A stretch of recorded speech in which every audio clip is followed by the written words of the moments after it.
Hello there guys, Aaron Chalner here for Forever Football DRFC, your Doncaster Rovers fan channel. It is match review time. As you can tell, I've completely just lost my voice. But we got our first point of the season, not points, but point, against Portsmouth. It was a wonderful game overall. I think overall, to a man, each player played their heart out. They gave their all on the pitch. Obviously, there were certain moments that we'll go through in a bit more detail than we did in the vlog, which you can go and check out now, as well as the preview that we did the other day with Portsmouth fan Jake as part of the Donny Rovers pre-game show. So go and check that out as well on here, the full version. And yeah, please like, comment, subscribe, click OK Spell Cinema's YouTube video, and we're going to get straight into this review.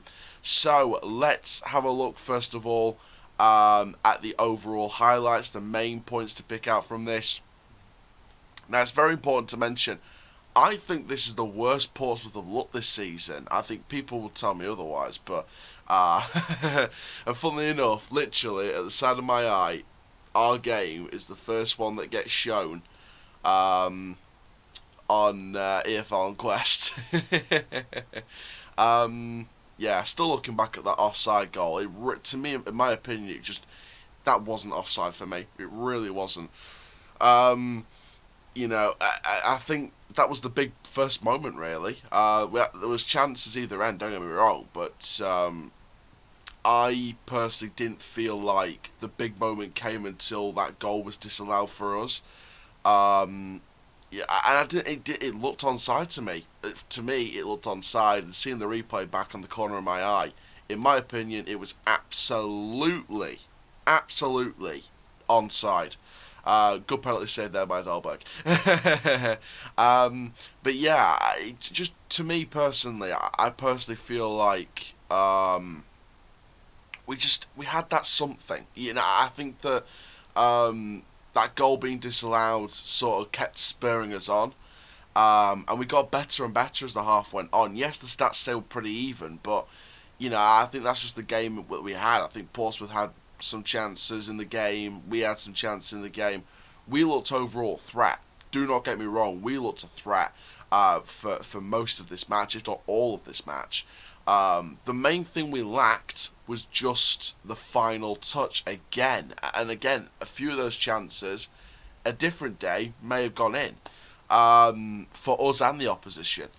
So the disallowed goal really infuriated me. You'll have seen that on the vlog. The penalty, I didn't think that was a penalty in the first place. There was no real contact on the player, so I didn't think that was a penalty for me.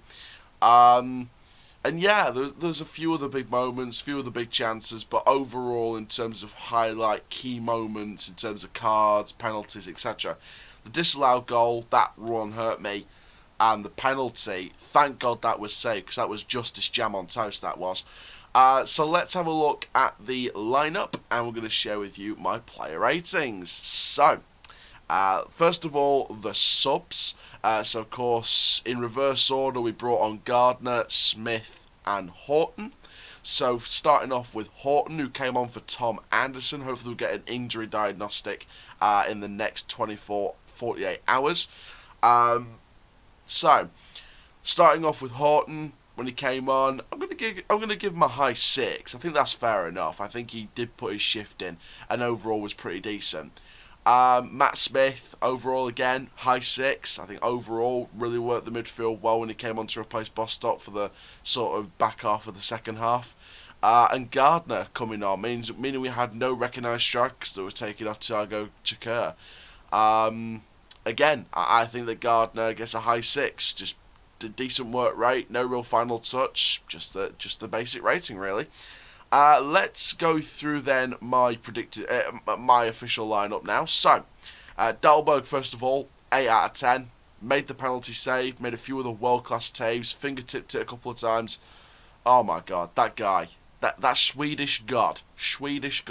And shout out to Pontus Dahlberg, by the way.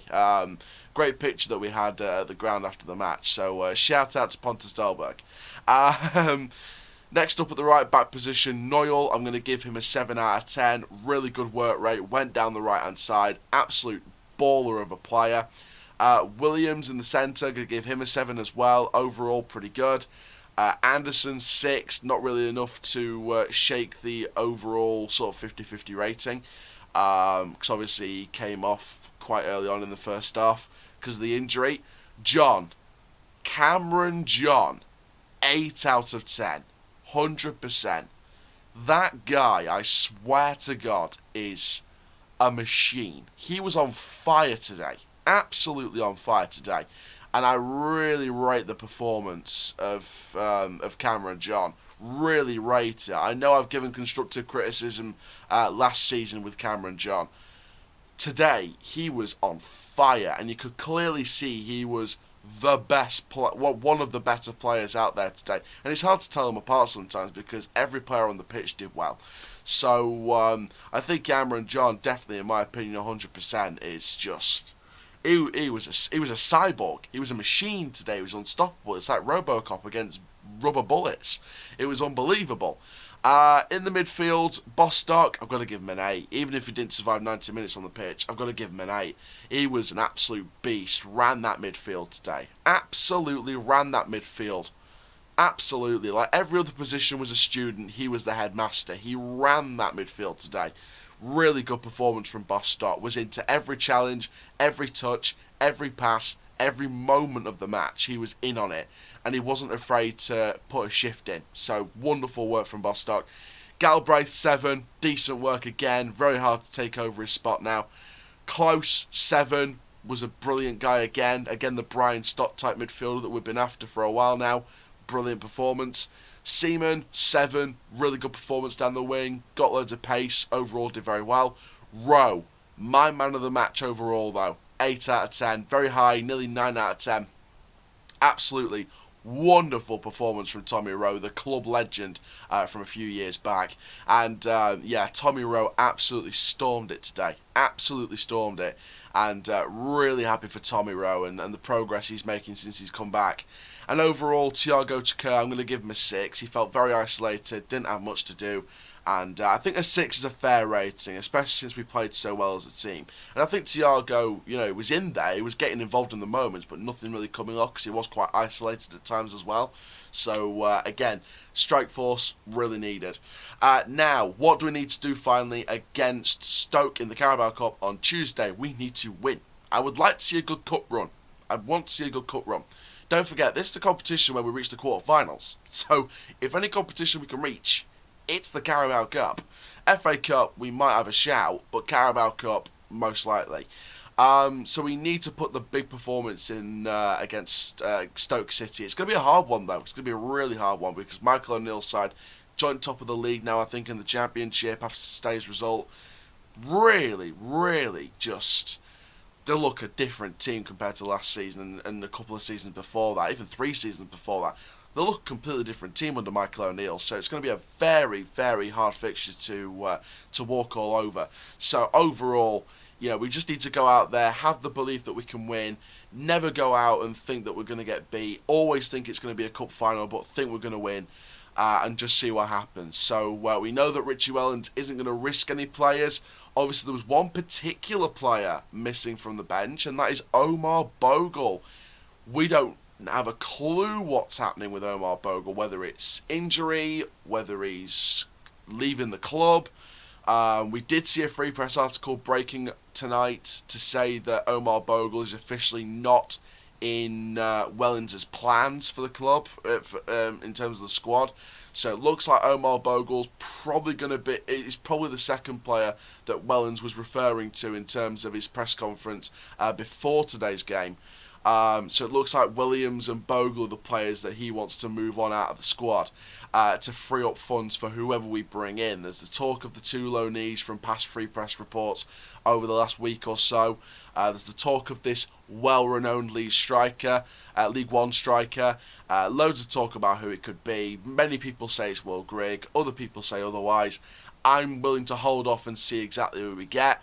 If it is Will Grigg, and I'll probably talk more about this in the daily reports at some point in the next few days. Obviously, I can't really do it Monday because I've got work. Well, my first shift at work. So I can't really do a daily report or any other videos on a Monday on a Thursday or a Sunday, really. So, I can't really do that. So, anytime I get a chance to do a daily reports and round up any stuff, I might do a daily reports per week now. I may end up actually just doing one once a week with the daily reports, so it saves a lot of time as well.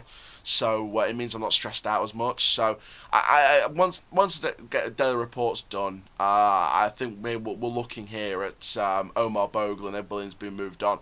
Me personally, in terms of who I want to see brought in, I would like to see Will Grigg get brought in. I want to see Grigg get brought in. And people make the joke like, Will Grigg's on fire, your defence is terrified.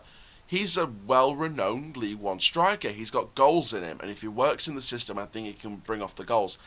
Obviously, the two loanees, we don't know what the situation was with that at the moment. I'm guessing it's just parent clubs waiting on funds, etc. So hopefully, if we can get a Bogle move sealed before the end of the window and a Williams move sealed before the end of the window, or even just Bogle, then hopefully, fingers crossed, we can move to get the two loan deals and the striker. In my opinion, I think it should be Will Grigg, but I don't mind either one. The well-renowned league striker and the two loanees through the line, over the line, with the funds freed up from loaning out or selling Bogle. So there we go, guys. Thank you very, very much for watching this review. Please like, comment, subscribe, click the notification bell so you don't miss a YouTube video. We've done it. We've hit 1,000 subscribers, and I'm probably going to film a special video on Tuesday or Wednesday. Either one of those days. Probably before the Carabao Cup. I probably might film it before the Carabao Cup, but I will film a special video to celebrate 1,000 subscribers. But for now, guys, thank you very, very much for watching. Make sure you like, comment, subscribe. And for now, my name is Aaron Chandler from Thorough Football, DRFC, keep living the Rovers life. We've hit 1K, let's get to 2K. Thank you very much, have a good Rovers day, and I'll see you all later. Rovers till I die!